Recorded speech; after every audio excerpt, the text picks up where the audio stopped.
Hey everyone, Scott here to discuss Kingdom of the Planet of the Apes, starring Owen Teague, Freya Allen, Kevin Durand, Peter Macone, and William H. Macy, directed by the Maze Runner's Wes Ball.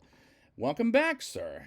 And after I did the Maze Runner before, and not only that, welcome back to the Planet of the Apes retrospective, as I did it leading up to War for the Planet of the Apes back in 2017, like what, 6 years ago?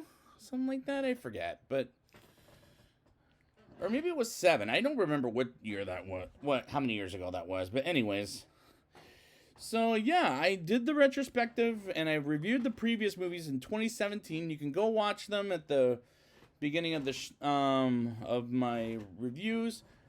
And I must say before I get into this movie, I've seen this movie twice now. First time IMAX showing that was busy, like I want to say around 200 people, 250 around there. And the second viewing I went was like around 10 people, maybe a little less than that, in a Screen X theater. And in case if anybody doesn't know what Screen X is, say this is the screen, and whenever there's a scene that looks great, they put it on the side of the screens. So is it worth it? Well, I think both ways are worth it, but I wouldn't go 40X because that thing hurt my back like hell. I'll say that much.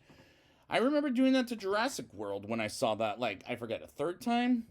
So let's just get into this movie, shall we?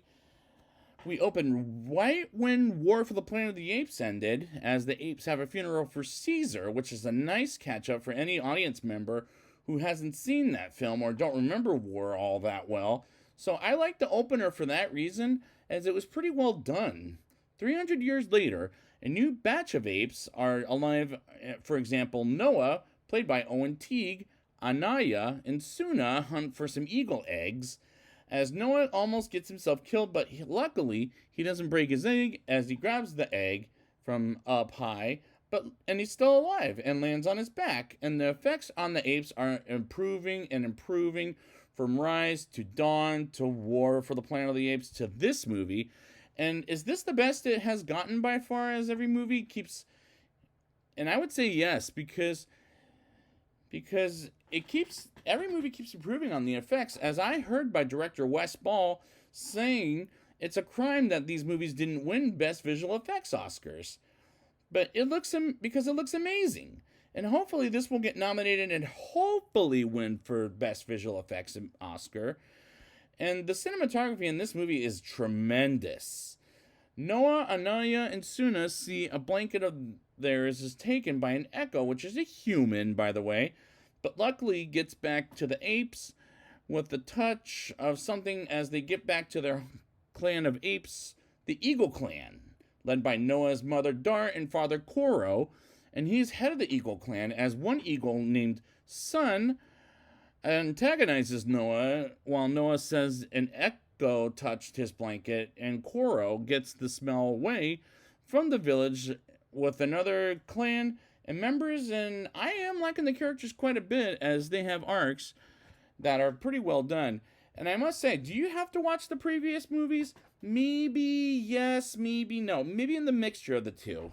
And the reason I say that is because if this opener might be a reason, but maybe not. It could be hard for me to say. Noah hears the echo as she was eating the egg he brought back to the village, and he catches her, and she runs away as Noah tells Anaya and Suna, and as Noah goes out to find the echo by the horse and sees his clan is under attack by a gorilla named Silva, as he kills for Caesar, which is not something Caesar wanted in the first place.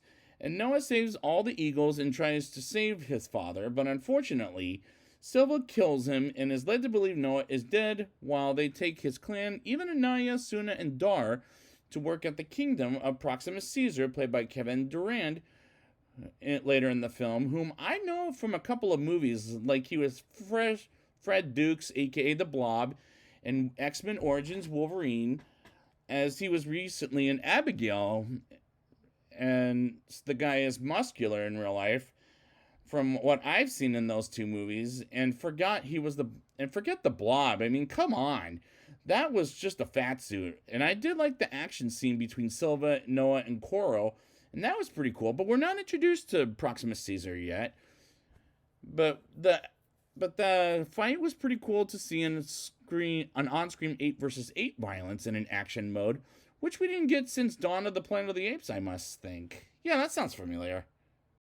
Noah wakes up and sees his village has been destroyed and buries Koro, while Sun the Eagle still antagonizes Noah, and Noah decides to go hunt for the apes who burned down his village, and goes pretty far until he falls into a trap by an orangutan named Raka, played by Peter Maycone, and Noah explains his situation as Raka tells the legend of Caesar as he explains it specifically to Noah, as well as a quote from Caesar which was apes together strong, as it feels accurate after watching the previous movies recently. And this scene did go on a little slowly, and remember, this movie is almost 2.5 hours, as it is a little long, but I'm still going with it at this point. Maybe it's because I'm a big fan of this series more than anybody. I don't know, that's hard for me to say.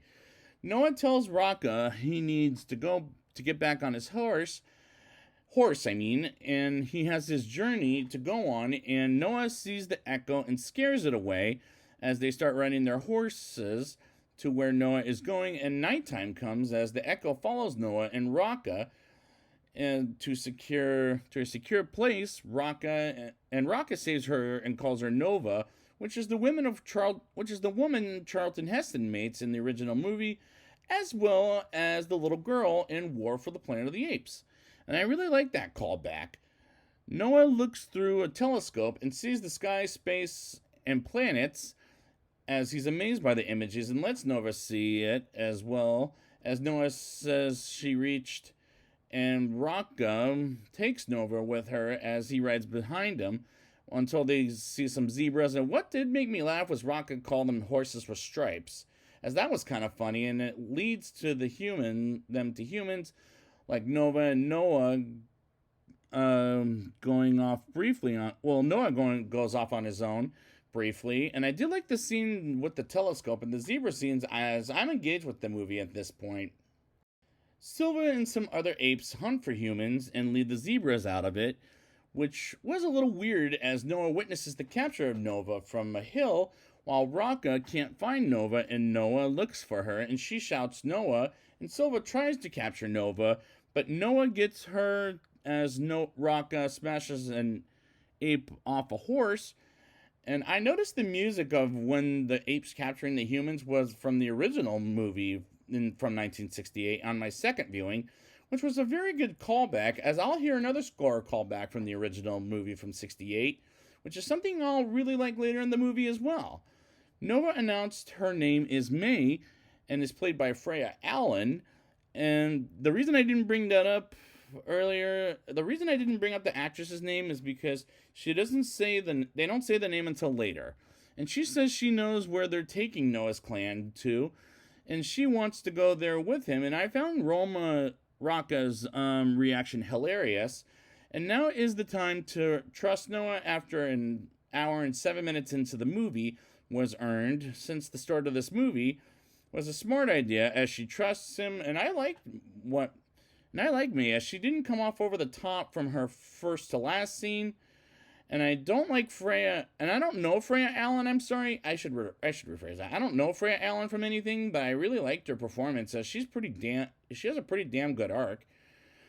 Noah, May, and Raka go to the bridge, and I hear another piece of music from the original movie while they cross the bridge, as that was another great callback to it, as Noah and May gets captured by Silva and Raka drowns by water. And I remembered in my first viewing at one point later in the film, I was thinking of a line from the Tim Burton movie where apes can't swim, from 2001 I'll say, where apes can't swim, and I made that connection, which makes sense to me. Noah is taken to the apes and their new clan, which is a kingdom led by Proxima Caesar, the ape I already brought up at one point. And an ape says to Noah, "Welcome home, baby brother," which I couldn't make sense of that on both of my viewings. Noah reunites with Sona and Dar, aka his mother, and a reluctant Anaya, and he sees Noah at the dinner table with Proxima Caesar later in the movie, while May meets with Trevathan, played by William H. Macy, as he accepts the apes' world and humans' fate as he partners with Proximus in their kingdom. And I like the setup of Proximus's kingdom, as it looks so damn good. Proximus makes a speech about what a wonderful day it is, while Noah tells Dar that it's not Caesar, while she says be careful what he says, as he tries to open a vault on a ship with some horses as well as apes, and uses lava to open the door, and it doesn't open as it knocks them down. And I noticed that in this scene the window image from Rise of the Planet of the Apes was there, and I also like that callback, while it was also in the trailer. Proximus orders Silva to bring Noah to dinner with Proximus, Trevathan, and May, and this is when Anaya comes in, and when he brings them some dinner and Noah notices him, and Proximus brings up the concept of evolution and asks May and Noah about how familiar with it they are, as May knows something about the ship, as she has a map of it, while Noah doesn't know a damn thing about it. And Proximus tells Noah how humans can't be trusted, and he must destroy the human race. While the acting in this scene was intense, and Kevin Durant's performance was very gripping, as the other actors were too. Noah chats with Dar about why Proximus is the new Caesar, while Sun comes to Noah after he tells him how much the law Proximus made is wrong. And nighttime comes, and Noah comes to May and asks her some questions about why May wanted Noah to help her to get something like a special book, but she doesn't say anything about a device of contacting the astronauts, which will happen later in the film. I'll talk about it then. And we move on to the next scene with Noah asking Suna, who said yes anyways, while Naya is scared, but he reluctantly comes by for help with May and to break into the ship, while May says there's a way to break in, and May notices Noah really likes Suna, and that was cute. While Anaya drops some type of gunpowder, she says shit, which is something Noah will learn later on and helps him pick it up. While Trevathan comes in and says he will say something to Proximus. As May chokes the life out of him, and I did find it kind of funny Noah is going to repeat a cuss word later in the film, as he learned the word thanks to May. But to be fair, this is a PG-13 rated movie, and this scene was well done. Noah, Anaya, and Suna climbs on the top of the mountain, with May running on the back of Noah, and he almost falls to his death, and that's when he says shit, which was again kind of amusing if you're a dude, man. They get in the ship, and May looks for the thing to contact the astronauts, while Noah, Anaya, and Suna just wait for her, and they see a doll that makes a sound, which was a callback to the original Planet of the Apes. And they read a book where apes were in cages 300 years ago, until Rise of the Planet of the Apes ends, and they know something is wrong with the human race. And I felt so bad for the apes to find out the hard way, as that's how much I care for them. And Noah and May seem to have a bond, not that I was expecting them to fall in love by any means necessary, but as allies. And that's a good sign for me. They open the door while Proximus is waiting for them outside, and the apes come in the ship, and Proximus says he told Noah to never trust a human, and an ape captures Suna and hold her hostage, and the ape almost kills her until May shoots the capturer ape without hurting Suna, which I'm going to critique. That was dumb. And Proximus lets her go, and she leaves Noah and Suna and Anaya by blowing up the kingdom, the dam, holding the water pouring in the kingdom, and Noah tells the Eagle clan to run for their escape, as Proximus says, get out of my way, and Noah, while Nara takes them to the water while it rises, fights with Silva by leading him to clever ways to a trap and drown him to death. And Noah catches up to the Eagle clan, and Proximus throws around and beats up on Noah until Sun comes in, and Noah sings the Eagle song and to get all the Eagles to attack Proximus and drop him in the water, which admittedly was kind of dumb also. And Noah, as well as the Eagle clan, come back home, and rebuild it as May visits him, and she says she had to do what she had to do and say their goodbyes. And Noah gives her the neck symbol Rocca gave him earlier in the movie, as she brings the contact ship to a space station where we hear a voice from the satellite dishes, in which I was thinking was Taylor from the original Planet of the Apes, who was played by Charlton Heston back in the day in 1968.